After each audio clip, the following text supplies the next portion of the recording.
What's up, guys? It's Blackwing Yuga here today, and I'm gonna show you some tactics to use with my Blackwing deck. Now, I've wanted to do this video for a long time, so it's finally gonna be out there so you guys can see. And hopefully, if you think these tactics and strategies are really good, then hopefully you can use them in your own decks.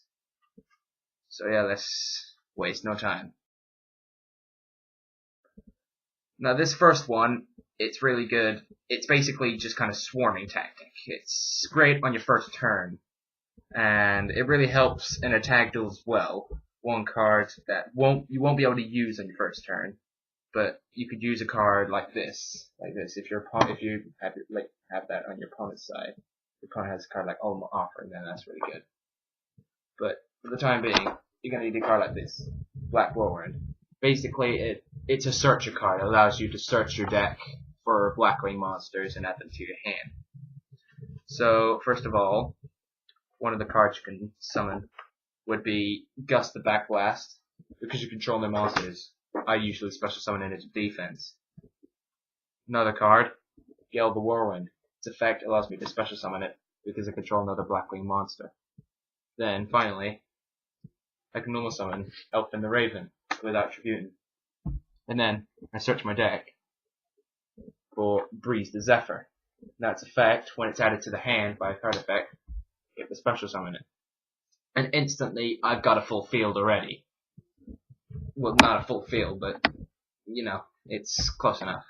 So if you had a Blackwing Synchro monster, like Graham the Shining Star, it would really work, because you would have the 3-star and a 2-star, so you could instantly synchro summon there, and then you have a synchro on your first turn.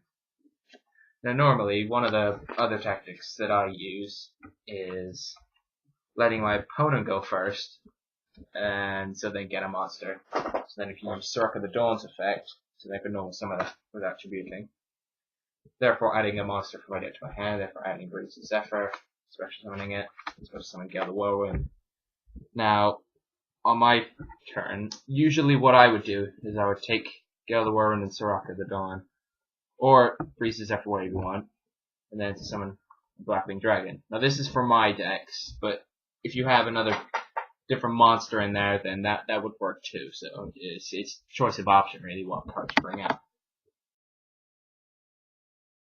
Okay, so this next one, it might seem pretty simple, but it's actually proven really effective, and I owe this strategy to many wins that I've achieved, because this has literally obliterated my opponent so many times. So say an opponent's monster has just attacked my Elfin the Raven.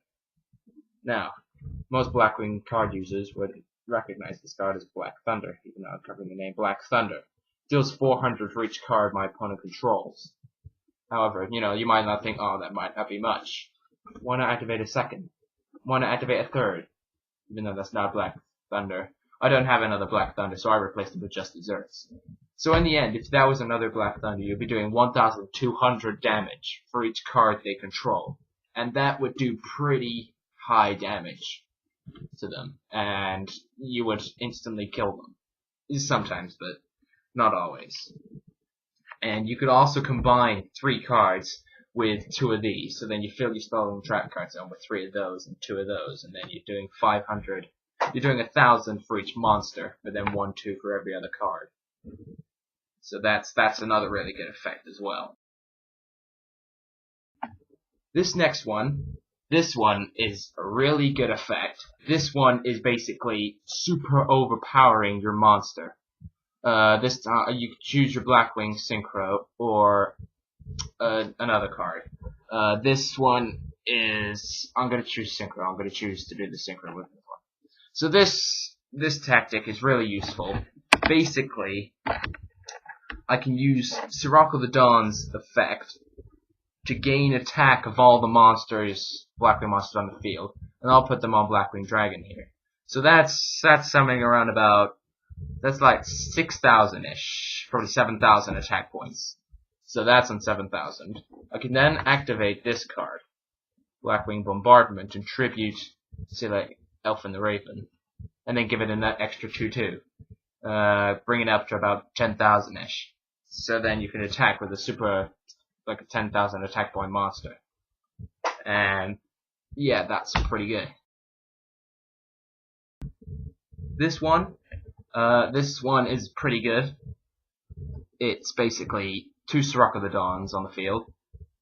And this, once again, might seem pretty basic, but it works, it's really effective if you have other monsters on the field. So I'm just going to play some other monsters. I'm going to put that monster and that monster. So got Breeze, Zephyr, and Gale the Whirlwind. So that's pretty cool.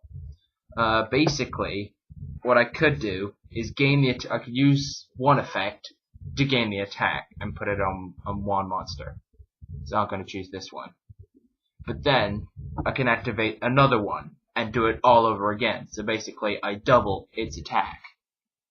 So basically, it's kind of like it's like the previous strategy, except it's doing it with 2 Sirocco's, basically saving you your synchro. And you can also combine that attack with some combo cards like Damascus the Polar Knight and Callop the Moonshadow, giving you an extra 1/9 to your attack. This last one is one of my dead favorites. It's one of the best card effects that I can think of. It's really, really good. I didn't think about it until the other day when a guy pointed it out to me at school.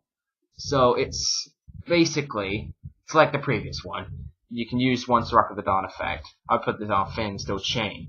So it gains 6,000 attack onto that. Use the effect again, so it's like on 1,200.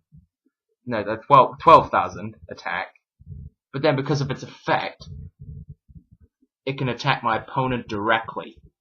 So basically, you're killing them instantly with 12,000 attack points. And if your opponent like activates a card or an effect or anything that just lowers it, then you can just do that or something. Then you can add an extra 1/4 if they add extra life points. And another thing I like to use is having a Blackwing dragon on the field as well.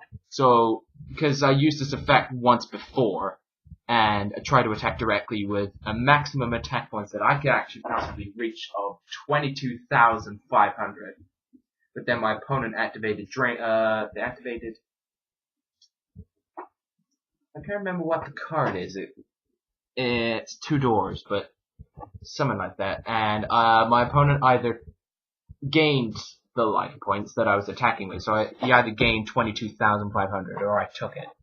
I decided to take it, but then using Blackwing Dragon's effect, I placed 1 counter on that and I took nothing. So that's really useful. Say they used a magic cylinder, just make sure that's on the field, because that's really useful just in case your plan backfires. So yeah, that's it for tactics and strategies. Okay, I hope you guys liked the video, and please subscribe for more Yu-Gi-Oh videos. So this is Blackwing Does Yu-Gi-Oh, signing out.